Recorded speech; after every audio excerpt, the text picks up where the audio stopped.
सबसे पहले हम लोग ये देखते हैं कि general equation of straight line हमारे पास जो होती है वो ax plus B Y plus C is equals to 0 की फॉर्म की होती है। ठीक है जी।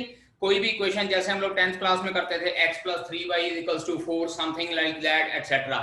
तो टू वेरिएबल में linear power that is the general equation of straight line. अब general equation of straight line को हम लोग different forms of straight line में किस तरह से कन्वर्ट कर सकते हैं। सबसे पहले देखिए हम लोगों ने पढ़ा था एक स्लोप इंटरसेप्ट फॉर्म पढ़ी थी हम लोगों ने। जो जनरल इक्वेशन है इसको हम लोग स्लोप इंटरसेप्ट फॉर्म में कैसे कन्वर्ट कर सकते हैं। Secondly we have learned about that intercept form. Intercept form में हम लोग किस तरह से कन्वर्ट कर सकते हैं। और थर्ड हम लोगों ने पढ़ी थी यहाँ पे normal form of equation of line. Normal form में हम लोग जो गिवन जो ये general form of equation of line होती है इसको हम लोग नॉर्मल फॉर्म में किस तरह से कन्वर्ट कर सकते हैं। अब देखिए स्लोप इंटरसेप्ट फॉर्म हमारे पास होती है y is equals to mx plus c की फॉर्म की। मतलब क्या है कि आपके पास जो भी इक्वेशन गिवन होगी उसमें से आप लोगों ने y वाली टर्म एक साइड पे रहने देनी है, बाकी सारी टर्म्स दूसरी साइड पे ले जानी है। अब ये किस तरह से होगा, अगर आपके पास ये equation of straight line is ax plus by plus c is equals to 0 है तो हम लोग इसको क्या करते हैं by is equals to minus ax minus c की फॉर्म में कन्वर्ट कर लेते हैं। सारी टर्म हम लोग दूसरी साइड पे ले जाते हैं। उसके बाद y के कोफिशिएंट के साथ डिवाइड कर देते हैं। So y is equals to minus a over b x minus c over b। और इस तरह से हमारे पास जो ये given general equation of straight line है ये कन्वर्ट हो जाती है स्लोप इंटरसेप्ट फॉर्म में। अब यहाँ पे एक चीज ध्यान दीजिए कि जो स्लोप इंटरसेप्ट फॉर्म होती है वो y is equals to mx plus c होती है where m is the slope of the straight line. अब अगर हम लोग इसको इसके साथ कंपेयर करें तो मेरे पास जो ये m की जगह पे माइनस a ओवर b आ गया है। m की जगह पे क्या आ गया हमारे पास माइनस a ओवर b। और अगर y की m की जगह माइनस a ओवर b आ गया तो मैं लिख सकता हूं capital M is equals to minus a upon b। और जनरल इक्वेशन के साथ अगर इसको कंपेयर करें तो a was coefficient of x and b was coefficient of y। so I can say that इस स्लोप को हम लोग इस तरह से भी लिख सकते हैं minus coefficient of x over coefficient of y। अब यहाँ पे हमारे पास बेटा ये 1 मार्क में क्वेश्चन आ जाता होता है कि हम लोगों को स्लोप फाइंड आउट करने को कहा होता है। Given equation let us consider कि 3x plus 4y is equals to 7 है मेरे पास और मुझे ये कहा गया कि find out the slope of the given line. मैंने आपको पहले बताया कि स्लोप के लिए हम लोगों को एक एंगल ऑफ इंक्लिनेशन चाहिए होता है और 2 पॉइंट्स चाहिए होते हैं। अगर एंगल ऑफ इंक्लिनेशन हमारे पास होएगा तो हम लोग स्लोप फाइंड आउट कर लेते हैं, 2 पॉइंट्स अगर हमारे पास हो तो हम लोग स्लोप फाइंड आउट कर लेते हैं। लेकिन अगर इस तरह से इक्वेशन ऑफ स्ट्रेट लाइन दी हुई होती है तो वहां से अगर स्लोप फाइंड आउट करने हैं तो वहां पे हम लोग फॉर्मूला लगाएंगे minus coefficient of x over coefficient of y। सो अगर इस लाइन की स्लोप फाइंड आउट करनी है तो इसको क्या करेंगे, this will be equals to minus 3 over 4 that is minus coefficient of x over coefficient of y। So this is a new formula for finding out the slope of a given line. पहले हमारे पास point होते हैं, angle of inclination होता है तो हम लोग theta find out कर लेते हैं और स्लोप फाइंड आउट कर लेते हैं। लेकिन अब की बार अगर हम लोगों को स्ट्रेट लाइन की इक्वेशन गिवन हो तो हम लोग किस तरह से फाइंड आउट कर सकते हैं, that is given by this formula that is minus coefficient of x over coefficient of y। ठीक है जी। अब इसके बाद सेकंड टाइप हमारे पास आ जाती है intercept form of equation of line. अब intercept form of equation of line में हम लोग क्या करते हैं, हमारे पास अगर आप लोगों को याद होगा intercept form of equation of line was x over a plus y over b is equals to 1 की फॉर्म का होता है where a and b are the intercepts made by the straight line corresponding x axis and y axis। अब यहाँ पे अगर हमारे पास इंटरसेप्ट फॉर्म ऑफ इक्वेशन और लाइन को हम लोगों ने बनाना होता है then what we need to do, हम लोगों ने क्या करना है, जो गिवन इक्वेशन है सबसे पहले इसमें हम लोगों ने कांस्टेंट टर्म को राइट हैंड साइड पे लेके जाना है। ये देखिए किस तरह से बनाएंगे, ax plus by is equals to minus c। ax plus by is equals to minus c। बेटा ये माइनस c इसलिए आया क्योंकि यहाँ पे c हमारे पास पॉजिटिव था। अगर c नेगेटिव होएगा तो राइट हैंड साइड पे जाके c की वैल्यू पॉजिटिव हो जाएगी। और एक बात याद रखिएगा कि जो intercept form of equation of line है इसमें राइट हैंड साइड पे हमारे पास +1 होता है। अगर हमारे पास राइट हैंड साइड पे प्लस की टर्म होगी तो हम लोगों ने दोनों साइड पे प्लस वाली टर्म से डिवाइड करना है, अगर माइनस की टर्म होगी तो दोनों साइड को हम लोगों ने माइनस से डिवाइड करना है। इसके बाद नेक्स्ट स्टेप में divide both side by minus C, क्योंकि यहाँ पे मेरे पास माइनस ही आया तो मैं इसको इस तरह से लिख सकता हूं ax over minus c plus by over minus c is equals to 1। The main motive is कि राइट हैंड साइड पे आपके पास प्लस का 1 होना चाहिए। अब इसके बाद हमारे पास क्या आ जाता है x is equals to minus c over a plus y over minus c over b is equals to 1। यहां पे हम लोग जो x का कोफिशिएंट है और y का कोफिशिएंट है उसको बिल्कुल नीचे ले जाते हैं और यहां पे हमारे पास जो कोफिशिएंट आ जाते हैं that is minus c over a over minus c over b हो जाता है हमारे पास। ओके जी। अब इसमें हमारे पास मैं फिर से बता रहा हूं कि जो इंटरसेप्ट फॉर्म ऑफ इक्वेशन और लाइन है उसमें पहले कांस्टेंट टर्म को राइट हैंड साइड पे लेके जाना है। लेट अस कंसीडर, हम लोग एक एग्जांपल ले लेते हैं। मेरे पास एक क्वेश्चन है 3x + 4y + 12 is equals to 0 और मुझे ये कहा गया है कि मुझे इस इक्वेशन को इंटरसेप्ट फॉर्म में कन्वर्ट करना है। Then what we need to do, सबसे पहले तो कांस्टेंट टर्म को दूसरी साइड पे ले जाइए, ये आ गया मेरे पास -12। उसके बाद -12 से दोनों साइड को डिवाइड कर दीजिए। This is 3x over -12 plus 4y over -12 is equals to 1। ये 3 और 12 और 4 और 12 बढ़ जाएंगे, x over -4 plus y over -3 is equals to 1 और इंटरसेप्ट क्या हो जाएंगे -4 और -3। और जरूरी नहीं है कि ये हमारे पास इंटरसेप्ट कट भी जाए। लेट अस सपोज अगर मैं यहाँ इक्वेशन में 12 की बजाय 11 ले लेता हूँ तो ये दूसरी साइड पे जाके माइनस का 11 हो जाएगा और यहाँ डिनोमिनेटर में फिर मेरे पास क्या आ जाएगा -11 और here also it is -11 and in next case फिर हमारे पास क्या हो जाएगा, coefficient of x and y should be 1। तो जो ये 3 है इसको नेक्स्ट स्टेप में हम लोग इस तरह से लिख सकते हैं -11 ओवर 3 और इसी तरह से y को लिख सकते हैं -11 over 4 is equals to 1 and in that case हमारे पास इंटरसेप्ट -11 ओवर 3 एंड -11 ओवर 4 आ जाएगा। और अगर कहीं हमारे पास right hand side already positive ही आ जाती है, मान लीजिए 4x + 5y - 7 is equals to 0 है, दूसरी साइड पे ले जाके क्या हो जाएगा 4x + 5y is equals to 7 और उसके बाद 7 से डिवाइड कर देंगे, ये आ जाएगा 4x over 7 plus 5y over 7 is equals to 1। और याद रखिए इंटरसेप्ट फॉर्म में हमारे पास x और y के कोफिशिएंट 1 होते हैं, तो जो ये x के साथ लगा हुआ है इसको 7 के नीचे और जो 5 लगा हुआ है इसको 7 के नीचे ले जाना है। तो मेरे पास x ओवर 4 ओवर 7 हो जाएगा प्लस y ओवर 5 ओवर 7 हो जाएगा is equals to 1 and that will be the required equation in the form of intercept form of equation of line. ठीक है जी। इसके बाद नेक्स्ट थर्ड हमारे पास जो आता है conversion of equation of straight line या general equation of straight line into normal form of equation of line होती है। अब ये normal form of equation of line किस तरह से हम लोग कन्वर्ट करते हैं, देखिए यहाँ पे normal form of equation of line, this is third part, normal form of equation of line. जब normal form of equation of line में हम लोगों ने कन्वर्ट करना है, हमारे पास नॉर्मल फॉर्म होती है x cos omega plus y sin omega is equals to p। यहां ओमेगा क्या होता है, जो परपेंडिकुलर ओरिजिन से लाइन के ऊपर परपेंडिकुलर जाता है, वो परपेंडिकुलर जो x एक्सिस की पॉजिटिव डायरेक्शन के साथ एंगल बनाता है दैट इज ओमेगा। और p क्या होता है, distance of perpendicular distance of origin from the straight line. ठीक है जी। अब याद रखिए कि डिस्टेंस हमेशा पॉजिटिव होता है, तो इस इक्वेशन में राइट हैंड साइड अगेन हमेशा पॉजिटिव होती है। लेफ्ट हैंड साइड पॉजिटिव रहे या ना रहे कोई फर्क नहीं पड़ता, लेकिन राइट हैंड साइड हमेशा हमारे पास पॉजिटिव होनी चाहिए और उसके अकॉर्डिंगली हम लोग इसका सॉल्यूशन फाइंड आउट करते हैं। अब होता क्या है कि हमारे पास general form of equation of line होती है ax + by + c = 0। अब इसके बाद हम लोग क्या करते हैं, ax + by = -c करते हैं and after that next step में क्या करते हैं, divide both sides bye ±√a²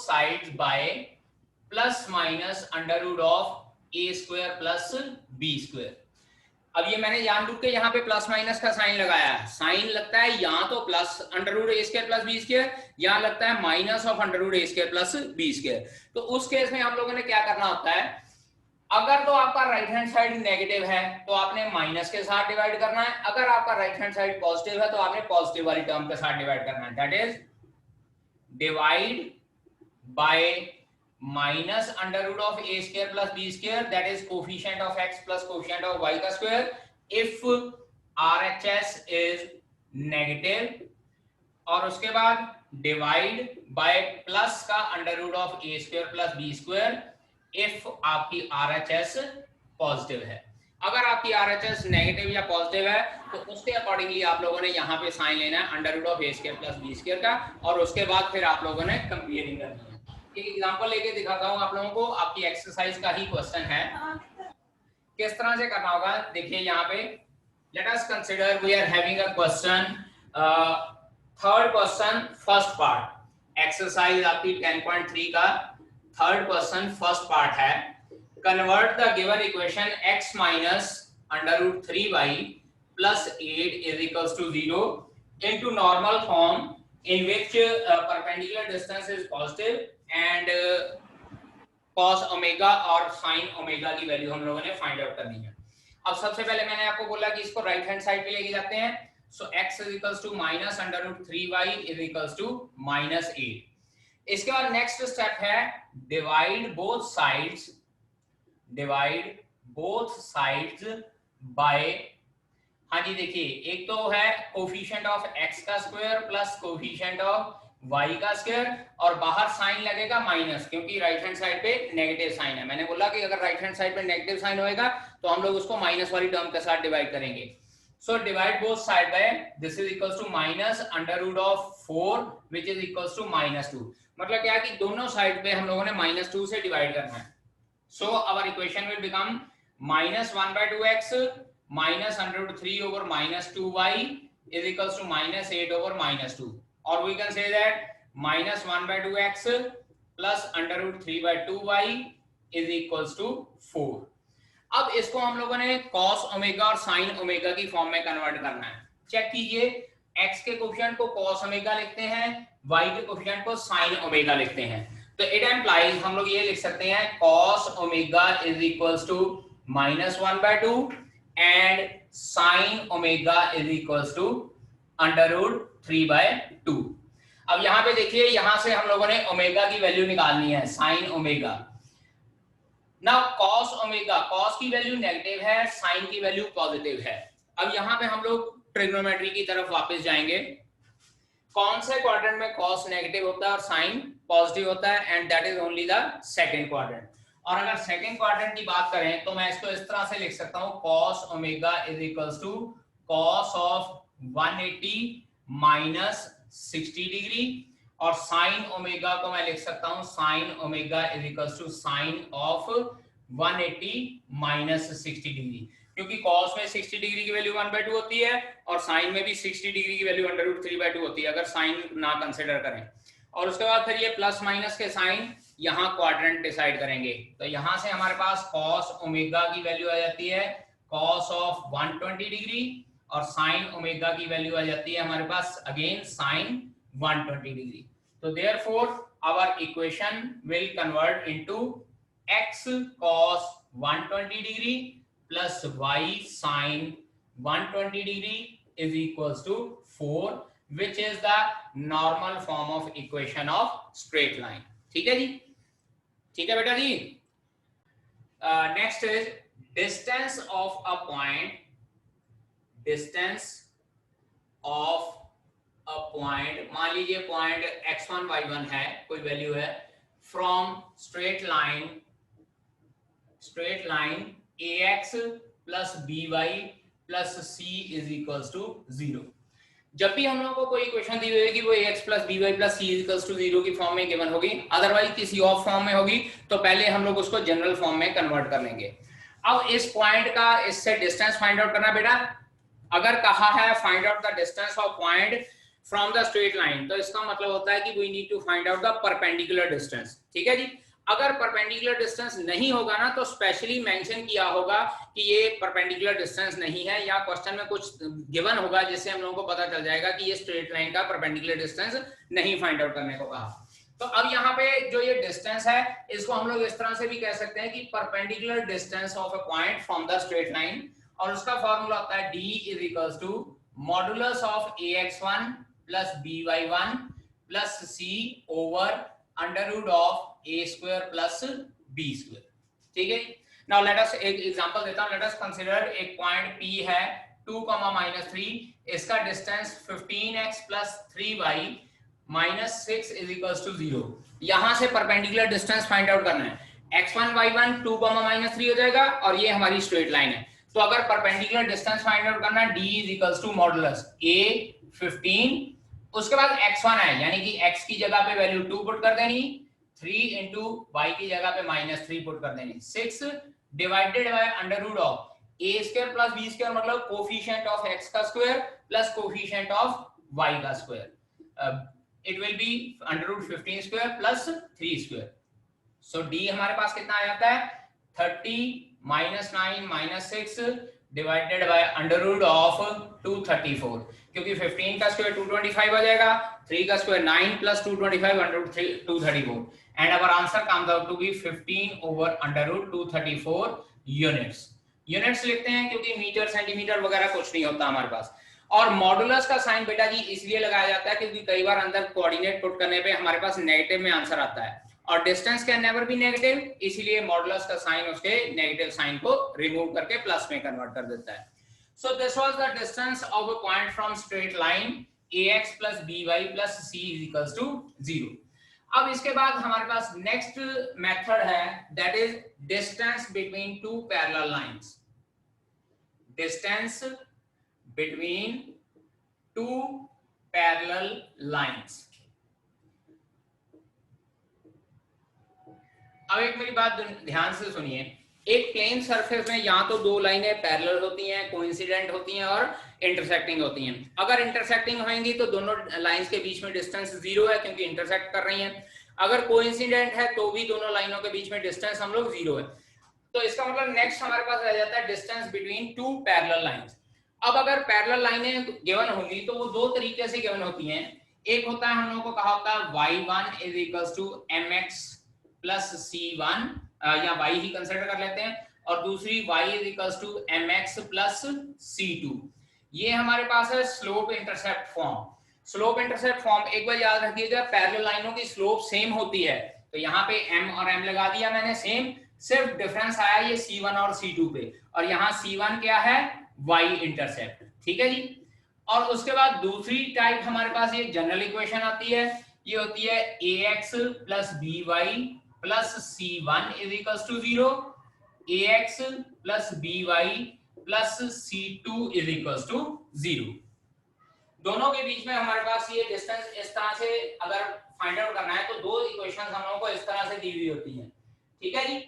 अब यहां पे मैंने c1 और c2 लिखा है, लेकिन यहाँ कोफिशिएंट a और b लिखे हैं। वो इसलिए लिए हैं क्योंकि अगर इस लाइन की स्लोप आज जो मैंने फॉर्मूला बताया वो निकालनी हो तो क्या बनेगी -a/b, क्योंकि coefficient of x over coefficient of y, तो इसकी स्लोप भी -a/b आनी चाहिए। इसीलिए याद रखना पैरेलल लाइनों के x और y के कोफिशिएंट हमेशा सेम होते हैं। और यहाँ पे जो ये c1 और c2 है ये कुछ कांस्टेंट्स हैं। ठीक है जी। इधर जो c1 और c2 है वो y इंटरसेप्ट्स हैं, लेकिन यहाँ जो c1 और c2 है वो कांस्टेंट होते हैं।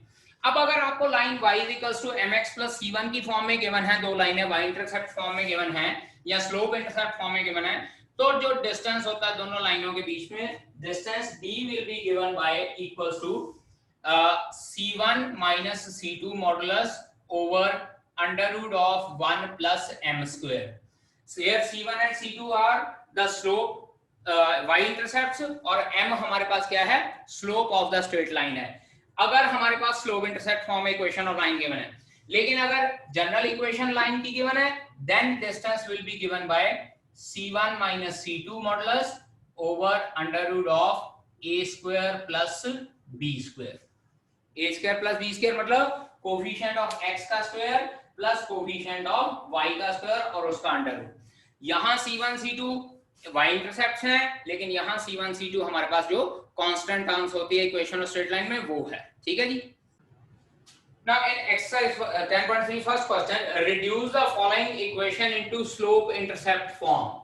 Slope intercept form में reduce करना है and find the slopes and y intercepts. Second part है 6x + 3y -5 is equals to 0 and third part हमारे पास ऑलरेडी गिवन है y इज इक्वल्स टू 0। अब इन तीनों इक्वेशंस को हम लोगों ने स्लोप इंटरसेप्ट फॉर्म में कन्वर्ट करना है। अब यहाँ पे देखिए स्लोप इंटरसेप्ट फॉर्म में कन्वर्ट करना है तो ये हमारे पास क्या हो जाएगा 7y is equals to -x और y is equals to -1/7x और +0 क्योंकि y is equals to mx plus c की फॉर्म में होना चाहिए और अगर प्लस कुछ नहीं आ रहा तो हम लोग उसको +0 करेंगे। तो यहां से इसको compare it with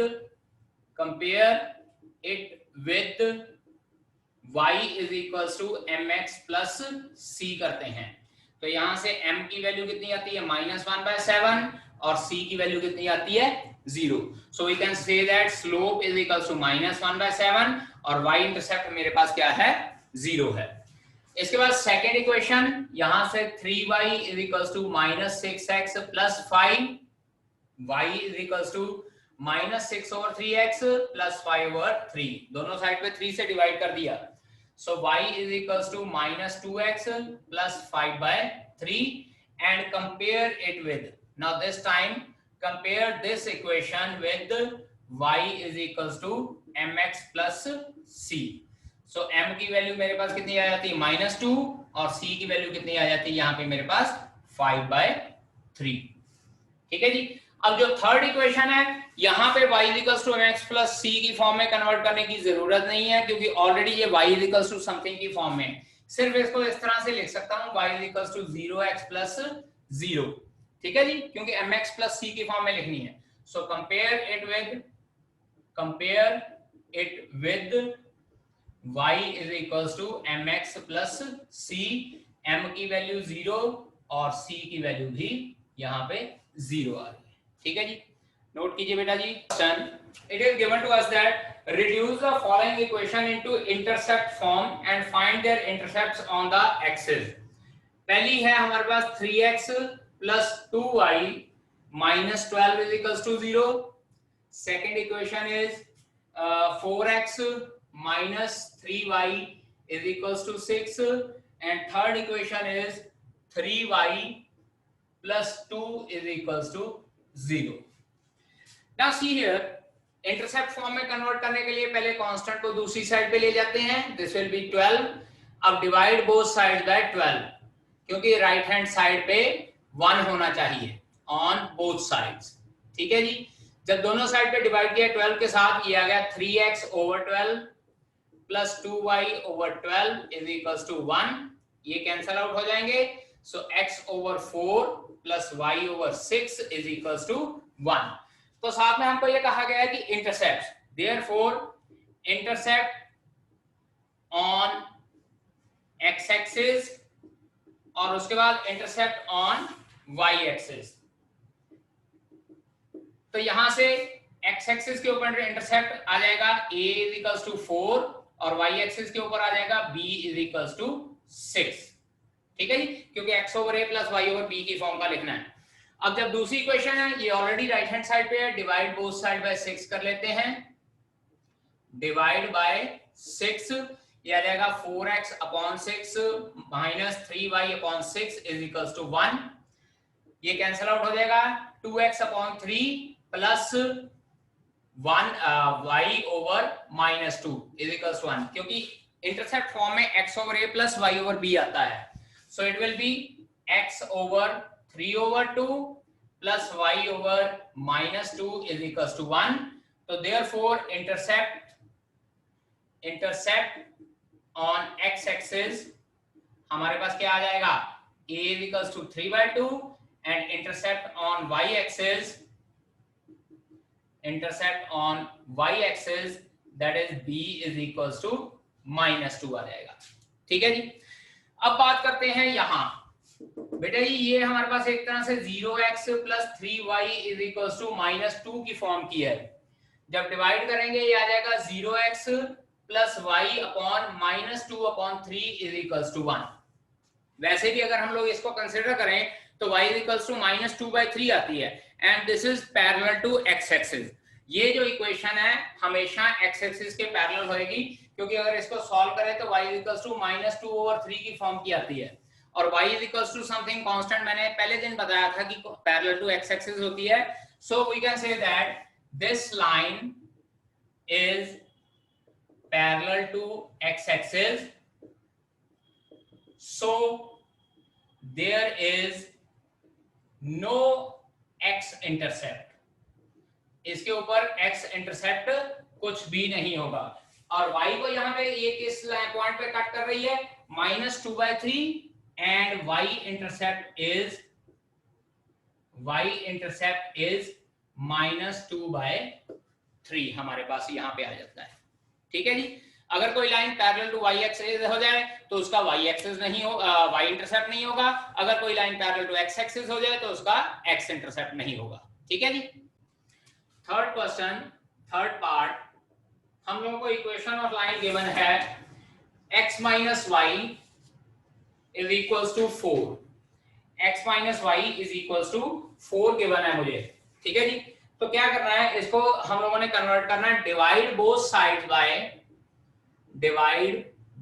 sides by under root of 1 का स्क्वायर प्लस 1 का square, coefficient of x square plus coefficient of y square. और प्लस इसलिए आया क्योंकि right hand side already plus की फॉर्म में ही है. That is by under root 2. ये आ जाएगा 1 by under root 2x plus minus 1 by under root 2y is equals to 4 over under root 2. और you can say that 1 by root 2x plus minus 1 by root 2y is equals to 2 under root 2. Cancel out होकर 2 under root 2 आ जाता है. Compare it with x cos omega plus y sin omega is equals to p. तो यहां से cos omega की value आती है 1 by root 2 और sin omega की वैल्यू आती है -1 by root 2. और बेटा जी याद रखिए, ऐसा क्वाड्रेंट जिसमें cos पॉजिटिव है और y sin नेगेटिव है, that is only the fourth quadrant. So I can write it like cos omega is equals to cos of 360 minus 45 and sin omega is equals to sin of 360 minus 45. तो ये मेरे पास आ गया cos omega is equals to cos 315 and sin omega is equals to sin 315 degree. तो therefore हमारी जो equation है, this will be converted into x cos 315 plus y sin 315 degree is equals to 2 under root 2, where omega is equals to 315 degree and p is equals to 2 under root 2. ठीक है बेटा जी. So बेटा जी, that's all from my side for today's lecture. Tomorrow we will discuss more questions from this exercise. Okay students. Okay बेटा.